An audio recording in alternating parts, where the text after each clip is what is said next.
আসসালামু আলাইকুম রহমতুল্লাহ।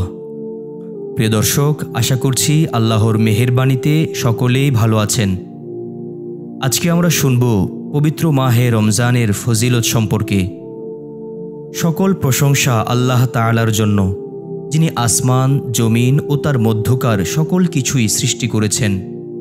রাতের অন্ধকারে ক্ষুদ্র পিপিলিকার বেয়ে ওঠাও যার দৃষ্টি বহির্ভূত নয়, এবং আসমান ও জমিনের বিন্দু বিসর্গও যার জ্ঞানের বাইরে নয়।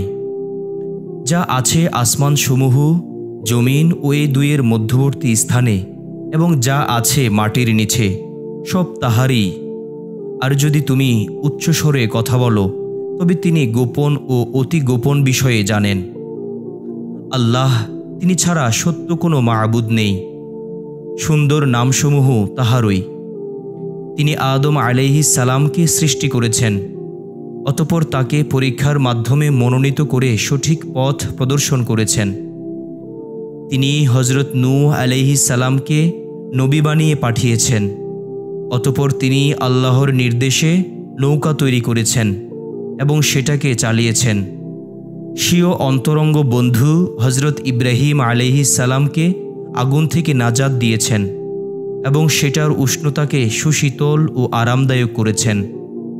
হজরত মূসা আলাইহিস সালামকে 9টি নিদর্শন দান করেছেন, কিন্তু ফেরাউন সেটা দ্বারা নসিহত নিতে পারেনি, তার অবস্থান থেকেও সরে আসেনি। হজরত ঈসা আলাইহিস সালামকে এমন নিদর্শন দান করেছেন যা সৃষ্টিকুলকে বিস্মিত করে দিয়েছে। তিনি রসুল সাল্লাল্লাহু আলাইহি ওয়াসাল্লামের উপর এমন একটি কিতাব অবতীর্ণ করেছেন যাতে রয়েছে সুস্পষ্ট প্রমাণ এবং হেদায়ত। কৃতজ্ঞতা জ্ঞাপন করছি এবং অসংখ্য শুকরিয়া আরজ করছি সেই মহান প্রভুর, যে মহান প্রভু তার অসংখ্য নেয়ামত দ্বারা আমাদেরকে আচ্ছাদিত করে রেখেছেন। লক্ষ কোটি দরুদ ও সালাম বর্ষিত হোক প্রিয় নবীজি সাল্লাল্লাহু আলাইহি ওয়াসাল্লামের উপর এবং তার পরিবার পরিবর্গের উপর। প্রিয় ভাই সকল, আমাদের সামনে সম্মানিত রমজান উপস্থিত হয়েছেন। ইবাদতের মহৎ মৌসুম এই মাস, যেই মাসে আল্লাহ তাআলা নেক আমলের সওয়াব সীমাহীন বৃদ্ধি করে দেন এবং দান করেন অফুরন্ত কল্যাণ। উন্মুক্ত করেন নেক কাজের উৎসাহী ব্যক্তির জন্য কল্যাণের সকল দ্বার। এই মাস কুরআন নাজিলের মাস, কল্যাণ ও বরকতের মাস, পুরস্কার ও দানের মাস। এ প্রসঙ্গে মহান আল্লাহ তাআলা বলেন, শাহরু রমাদানাল্লাযী উনজিলা ফীহিল কুরআন হুদাল লিন্নাসি ওয়া বাইয়িনাতিম মিনাল হুদা ওয়াল ফুরকান। রমজান মাস যাতে নাজিল হয়েছে মহাগ্রন্থ আল কুরআন, যা বিশ্ব মানবের জন্য হেদায়ত, সুস্পষ্ট পথ নির্দেশ এবং হক ও বাতিলের মধ্যে পার্থক্যকারী। এই মাস রহমত, মাগফিরাত এবং জাহান্নাম থেকে মুক্তির মাস, যার প্রথমে রয়েছে রহমত, মাঝে রয়েছে মাগফিরাত এবং শেষে জাহান্নাম হতে মুক্তি। এ মাসের মর্যাদা ও ফজিলতের ব্যাপারে অসংখ্য হাদিস বর্ণিত হয়েছে।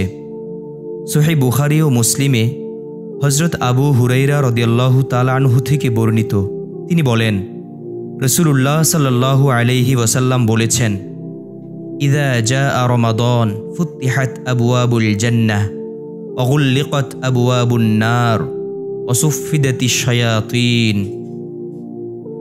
যখন রমজান মাস আগমন করে, তখন জান্নাতের দরজাসমূহ খুলে দেওয়া হয়, জাহান্নামের দরজাসমূহ বন্ধ করে দেওয়া হয় এবং শয়তানকে শৃঙ্খলাবদ্ধ করে রাখা হয়।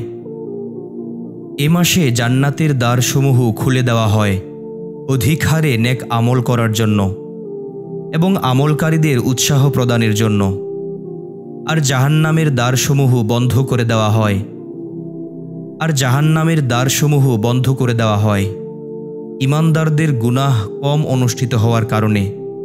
শয়তানকে শৃঙ্খলাবদ্ধ করা হয় যাতে সে অন্যান্য মাসের মতো এই মুবারক মাসে মানুষকে পথভ্রষ্টতার দিকে নিয়ে যেতে না পারে। ইমাম আহমদ রাদিয়াল্লাহু তাআলা আনহু হজরত আবু হুরাইরা রাদিয়াল্লাহু তাআলা আনহু থেকে বর্ণনা করেন, রাসূলুল্লাহ সাল্লাল্লাহু আলাইহি ওয়াসাল্লাম বলেন, উ'তিয়াত উম্মতি খমসা খিসালিন ফি রমাদান। আমার উম্মতকে রমজানে 5টি বৈশিষ্ট্য দেওয়া হয়েছে, যা পূর্ববর্তী কোনো উম্মতকে দেওয়া হয়নি। 1. সিয়াম পালনকারীর মুখের না খাওয়াজনিত গন্ধ আল্লাহর কাছে মিশকের সুঘ্রাণ থেকে উত্তম। 2. ইফতারের পূর্ব পর্যন্ত ফেরেশতাগণ সিয়াম পালনকারীর জন্য মাগফিরাতের দোয়া করতে থাকেন। 3. আল্লাহ তাআলা প্রতিদিন তার জান্নাতকে সুসজ্জিত করে রাখেন এবং বলেন, আমার নেককার বান্দাগণ কষ্ট স্বীকার করে অতি শীঘ্রই তোমাদের কাছে আসছে। 4.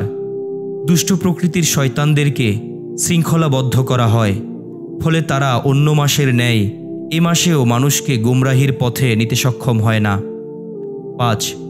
রমজানের শেষ রজনীতে সিয়াম পালনকারীদের ক্ষমা করে দেওয়া হয়।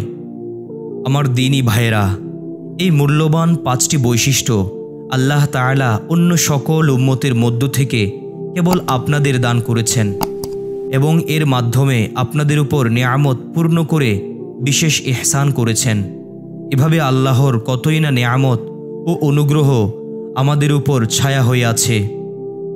এ প্রসঙ্গে আল্লাহ বলেন, কুনতুম খায়রা উম্মাতিন উখরিজাত লিন-নাস তা'মুরুনা বিল মা'রুফ ওয়া তানহাউনা আনিল মুনকার ওয়া তু'মিনুনা বিল্লাহ। তোমরা শ্রেষ্ঠ উম্মত, মানুষের কল্যাণের জন্যই তোমাদের বের করা হয়েছে। তোমরা সৎ কাজের আদেশ করবে এবং অসৎ কাজ থেকে বিরত থাকবে আর আল্লাহর প্রতি দৃঢ় ঈমান রাখবে। প্রিয় দর্শক, মহান আল্লাহ তাআলা আমাদের পবিত্র মাহে রমজানের ফয়েজ, বরকত এবং রহমত নসিব করুক। এতক্ষণ আমাদের সাথে থাকার জন্য আন্তরিক ধন্যবাদ। আসসালামু আলাইকুম ওয়া রাহমাতুল্লাহ।